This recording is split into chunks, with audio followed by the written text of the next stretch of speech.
अस्सलामु अलैकुम वरहमतुल्लाहि वबरकातुहू। कसरी अदद का मकलूब हम देख रहे थे। चंद मिसालें जो किताब में दी गई हैं उनको हम हल करके यहाँ देखेंगे।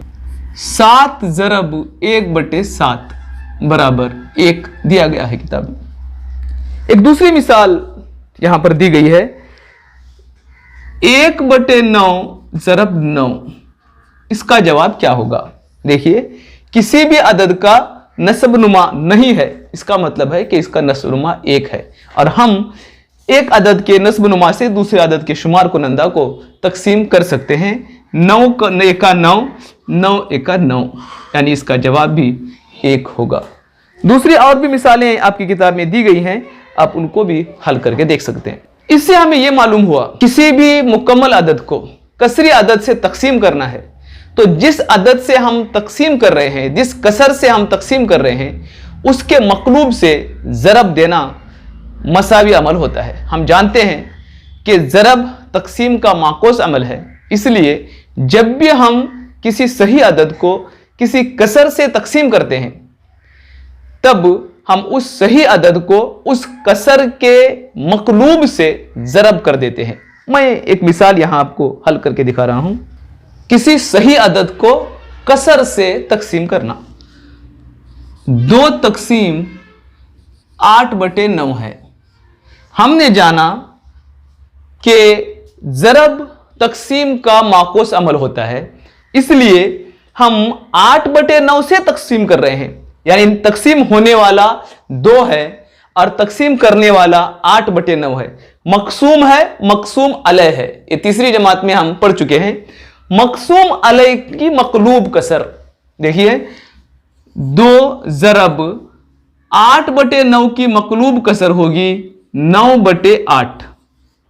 अब हम इसको ज़रब करेंगे। ज़रब करना यानी शुमार कुनंदा से शुमार कुनंदा को ज़रब देना, नस्बनुमा से नस्बनुमा को ज़रब देना, यानी ये दोनों मिला के एक ही कसर हो जाती है। हम इसको तकसीम का उसूल इस्तेमाल करते हुए मुख्तसर कर लेंगे। 2 एका 2, 2 चौक 8। 2 से 8 तकसीम होता है। 2 का मज़ाइफ है ये। 2 का पहाड़ा 8 आने तक हम पढ़ेंगे। 2 चौक 8 और ये कसर हो जाएगी 9/4। अब इसको हम मुरक्कब कसर में तब्दील करेंगे, मखलूत कसर में तब्दील करेंगे। 4 दूनी 8 सही 1/4 होगा। और भी मिसालें तुम्हारी किताब में दी गई हैं, उनको आप हल कीजिए। अब हम देखेंगे कि एक कसरी अदद को एक मुकम्मल अदद से किस तरह से तकसीम करना चाहिए।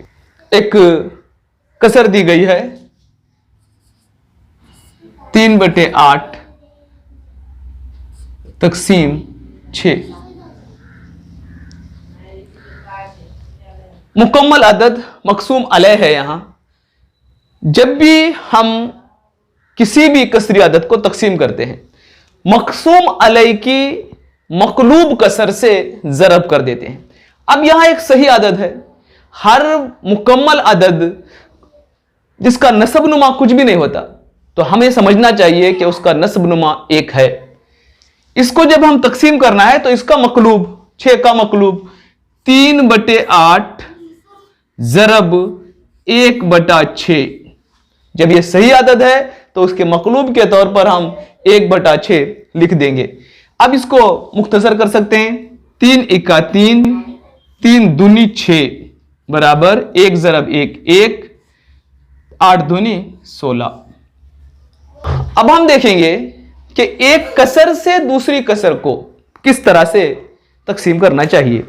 एक कसर दी गई है 3/8 तकसीम 9/6।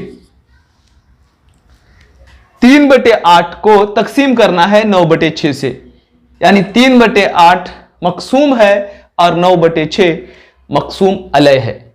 हमें मकसूम अलैह से, यानी जिस कसर से हम तकसीम कर रहे हैं, उस कसर के मकलूब से ज़रब कर देना चाहिए। 3/8 ज़रब इसकी मकलूब कसर 6/9। बराबर है। अब हम इसको मुख्तसर कर सकते हैं, क्योंकि शशुम जमात में हमने तकसीम पजीरी के उसूल सीख रखे हैं। 3 इक्का 3, 3 तिया 9, 2 तिया 6, 2 चौक 8। 3 से 1 को जरब देंगे 3, और ये 4 से 3 को जरब देंगे 12। आप मजीद इसको छोटा कर सकते हैं। 3 इक्का 3, 3 चौक 12, 1/4। इसको एक दूसरी तरीके से भी आप कर सकते हैं, मैं यहां उसे हल करके दिखा रहा हूं। 3/8 जरब 6/9,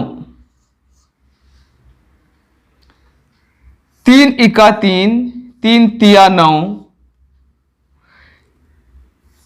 2 तिया 6, 2 चौक 8, 3 इक्का 3, 3 इक्का 3 बराबर 1/4।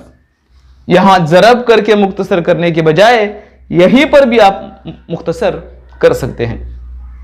तो ये एक कसरी अदद को कसरी अदद से तकसीम करने का तरीका था। हमने 3 तरह की तकसीम सीखी। एक, सही अदद को कसरी अदद से तकसीम। 8 तकसीम 2/5 बराबर है 8 जरब 5/2।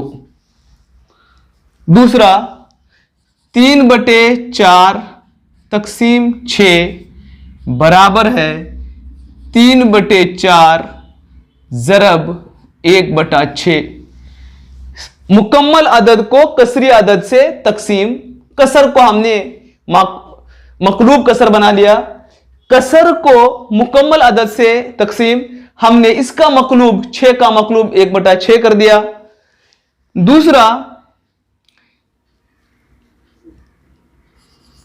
3/5 तकसीम 4/6 बराबर 3/5 जरब 6/4। कसरी आदत को कसरी आदत से तकसीम करने के लिए मकसूम अलय को हमने यहां उसके मकलूब कसर या उसको उलट कर लिख दिया। तो इस तरह से हम जरब और तकसीम का ताल्लुक हमने यहां जाना। तकसीम कुछ नहीं है बल्कि जिस कसर से हम तकसीम करने जा रहे हैं उसके मकलूब से जरब कर देना है। तकसीम पजीरी के उसूल हमें जानकर उसको मुख्तसर करना है और उसका जवाब लिख देना है। मैं समझता हूं कि आपने कसरों की तकसीम को समझ लिया होगा। अगले वक्फों में हम मश्क हल करेंगे। अस्सलामु अलैकुम व रहमतुल्लाहि व बरकातहू।